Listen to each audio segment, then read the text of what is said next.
everybody. It's me, Jackie Pencil, aka Spike, and I have a rare day off, off. Well, except I have to pick my two puppies, Thelma and Louise, up from the vet, and they're going to be wearing cones or whatever. But I have a little bit of quiet time before that happens, and so I suppose as a testimony to how passionate I am about my new line of work, baking. It's not that new. It's we're many months in now. But even on my day off, I want to bake. And so today I've got some cardamom rolls while the dough is rising. That'll be ready pretty soon. And I'm making animal crackers. And I'm recording this on a day called 2/27. I mean, that's the date, but it's a holiday. Some friends and I, Emily and Kayla, made up. And we usually get together on this day and we just celebrate just being alive. We go to Galveston and we have so much fun. And I can't do that today. They're going down, but I can't because of quarantine and some obligations. Oh, and I think I might be getting sheep today, which is really exciting. But I had this idea I was going to write a piece, and I've decided I'll just dedicate the topic to one of these episodes. And it's invisibility, Crohn's and invisibility. And my friend Carol sent me this great article the other day, and this topic has been explored before, but it was really written beautifully. And if I was on top of my game, I would have written down the name of the article and the writer. But you can email me and I'll track it down for you. And this woman is talking about how, just once you hit a certain age, we're invisible to men. We're not sex objects anymore.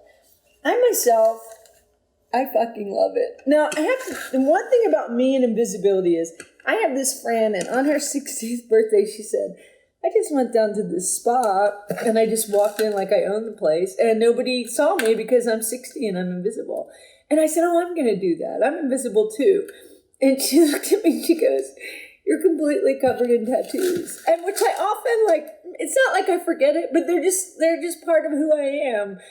So I thought about that, and I thought about, I go to London a lot, and this is just two incidents, so I don't think we can make any huge conclusions from this, but it was an interesting unintended social experiment where if I'm in London and it's cold, and I had a lot of clothes on because it was cold, so all my tattoos were covered, and, people just treat me whatever, and then, let me back up. When my tattoos are showing, people, there's just, maybe they'll look at my tattoos, but if I have my tattoos all covered up, then I think my most prominent feature is my hair, which is turning whiter by the minute, and I love it.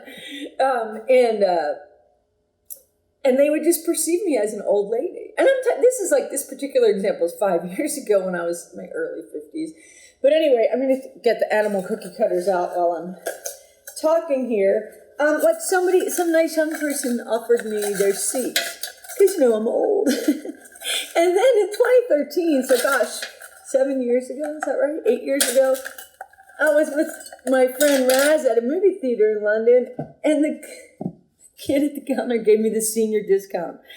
I didn't hurt my feelings. I'm like, cool, I'll save some money. But it's just that invisibility thing. And, in the last episode, I keep going back and forth. Am I going to tell this story or not tell this story? But, I think, I feel like I'm having a hot sweat. Maybe I'll put the AC on.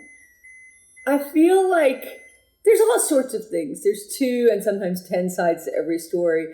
But now that I've had time to think about it, I'm like, a lot of guys really are attracted to me, but not as as their potential super hot firecracker in the bedroom, but I feed them, I mom them, I help them with their projects. And I want to say, I am getting hot. I am having a hot flash just talking about all this. I just want to say, I know I complain about the system and I complain about a lot of men, and I've been hurt by a lot of men. And I know I try to say, well, maybe I hurt people too. And maybe I did, but I'm talking about some serious shit like hitting, raping, ghosting, psychological torment, and just blowing off. I'm not trying to make this all heavy. I'm just saying, So where was I? Oh, invisible. So then, they'll engage with me, these guys, and then And then I always seem so surprised when they're like, they get what they want from me, which is never anything physical. It's always like, work, a project, a place to stay, whatever. And then they go fuck somebody else. Now, I've thought a lot about this, and whatever kind of jealousy that visits me, I don't like jealousy, but I like to always differentiate between kinds of jealousy. And I know some people are like, it doesn't matter. Like, jealous is jealous, and it's an undesirable trait. Work on it. And I do work on it. But for me, my jealousy is much more about feeling like rejected and replaced. And that is a childhood wound. Every time, like almost every year, not every year, my mom would get pregnant. And there would be another kid and another kid. So you'd be replaced, and there's no time for you, right? So I've had this, like in that last relationship I was in, he was cheating, I didn't know it. And I just remember feeling like so rejected and replaced. And so in this more recent situation where I did all this work and I really made things nice for this guy, and then he ghosted me. He's like, just get out of my life and don't ever talk to me. Because I'm invisible to him. I'm invisible in the way, like, I look back and I'm like, wow, he never introduced me to any of his friends, or hardly any. And like, it was like he wanted me to stay invisible. And then he wants to just go out and fuck some trophy chick. That's cool, man. But to get back to my jealousy thing, it's just that, unfortunately, in our society, there's not everybody has room for other people in their relationship. And I find myself often the one that's cast aside by my peers, my contemporaries, dudes my age. Now, here's the fun part about invisibility. And I was chatting on Facebook publicly with my buddy Muffy Bolding, who I love. Oh, she's so awesome. And she really got the hang of not giving a fuck, like way before any of the rest of us. She's the ultimate crone.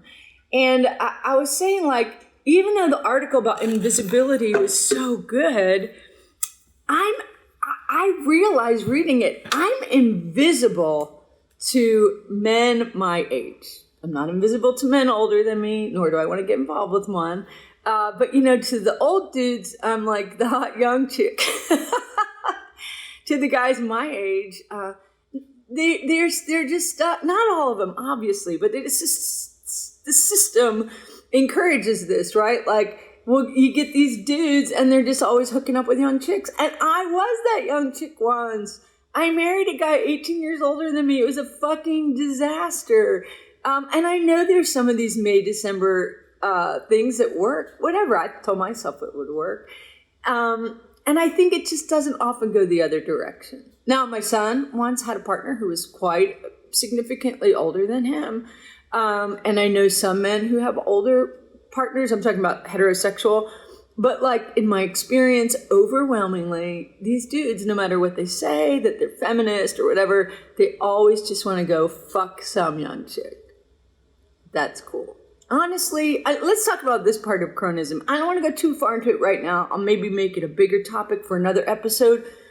But honestly, being postmenopausal and also having been like beaten and raped by my last boyfriend, I don't want anybody to get near my body. It's not even want. It's like trauma. And I accept it, and I could work on it, and I could do more therapy, and I could go on dates, and I could like figure out how to get my physical needs met by another person again. But I just do not have time for it. I do not give a flying fuck. I'm having so much fun.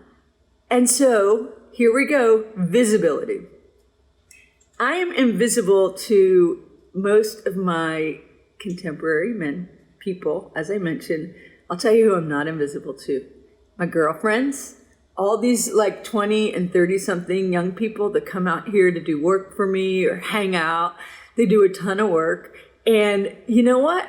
It's just these built-in boundaries. Nobody's macking on anybody. I get to give them my mom energy. They love all the food. And, I want to be the wacky boss that when they look back years from now, they're like, God, that was the best boss I ever had. Now, in recovery, and you might remember I'm recovering from recovery, that might be called people-pleasing. Like, I'm just being super nice so they'll like me. And then there's probably some of that because I've been a people-pleaser. And when I first heard the term, I'm like, what's wrong with people-pleasing? I love pleasing people. There are varieties of it, I guess. And I suppose in recovery, which, whatever, I'm done with recovery. Although I'm still sober. I'm just done with the AA. But I think, no, I already lost my train of thought. Gosh darn it. That happens when you're a crone. Some stuff just disappears. But anyway, I'm really visible to these young people, and we talk about art and music, and my girlfriends come over and we have the deepest talks. And of course, I do have some straight male friends who are fucking awesome. And we have great talks. So something I just love about being a crone now is that hopefully Chad has edited this so you don't even know that the camera magically stopped itself. But just in case there's a hiccup, that's what happened. So I'm visible now in ways I can see myself. That's a really important part of visibility. I can see what I need. And when I'm invisible, it's a superpower. I can eavesdrop. I can shoplift. I don't shoplift, but once my son said to me, "It's not fair, Mom. All you old people can shoplift, and nobody notices." I like the invisibility. It's a relief. It's so nice to not have to be seen by these men they're part of the old system. They're scrambling. It's over for the white man. It's over for the patriarchy. Not yet, but we're moving in that direction, and it makes me really happy.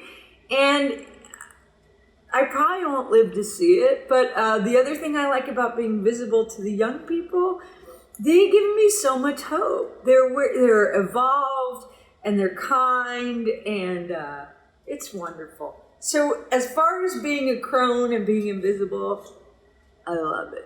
I love it. And fuck people who don't see you. That's their loss, Maybe that's a cliche 7th grade thing to say, but it's true. It's their loss. It took me a long time to get that. I'd get rejected and I'd run through what's wrong with me, or what did I do wrong, or how can I fix this? It's you know what? Fuck you.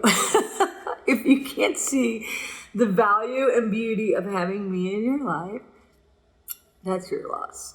So that's where I'm at with today's crone episode. Tell me about yourself, please, and invisibility and self-care and all the rest of it. Okay, take it easy. Bye. Hey y'all, thanks a lot for tuning in. I hope you'll like and subscribe to my channel. And if you like this episode, I hope that you'll copy this link, share it with a friend, paint it on a wall, put it on your social media. That'd be great. Thanks a million. Take it easy.